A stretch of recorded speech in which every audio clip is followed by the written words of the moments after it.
বন্যার পরবর্তী পরিস্থিতিতে যে সকল সমস্যার সম্মুখীন হতে হয় সাধারণ মানুষকে সেই সব সমস্যার সমাধান করার লক্ষ্যে আজ রাজধানীর মহারানী তুলসীবতী স্কুলে অস্থায়ী শিবিরে থাকা ৬০টি পরিবারের সকল সদস্যদের শারীরিক পরীক্ষা ও বিনামূল্যে ওষুধ ও খাদ্য সামগ্রী বিতরণ করার উদ্যোগ নেওয়া হয়েছে পুর নিগমের ২০ নম্বর ওয়ার্ডের উদ্যোগে।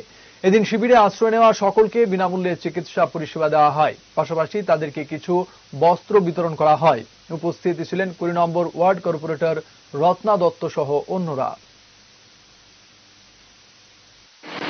আপনারা জানেন যে আমার ওয়ার্ডে ডাক্তার অনেক আছে, তাদের কাছে আমি অনুরোধ জানাচ্ছি যে সবাই এসে আমাদের সহযোগিতা হাত বাড়িয়ে দেবেন। আমার ওয়ার্ডে এখন অব্দি ৬০টা পরিবার এখানে আছে, তাদের পাশে যাওয়ার জন্য আপনাদের কাছে অনুরোধ জানাচ্ছি। আপনাদের পাশে আমি আছি, আপনাদের নিয়ে আমি ঘরে ঘরে যাব। যারা ৬০টা পরিবার ছাড়াও যারা আসতে চায়নি বাড়িঘর ছেড়ে, তাদের পাশেও আমরা দিতে হবে। আপনারা সবাই যদি আমাকে সহযোগিতা করুন, আপনাদের সবাইকে নিয়ে আমি ঘরে ঘরে গিয়ে ওদেরকে সহযোগিতার হাত বাড়িয়ে দিতে পারবো।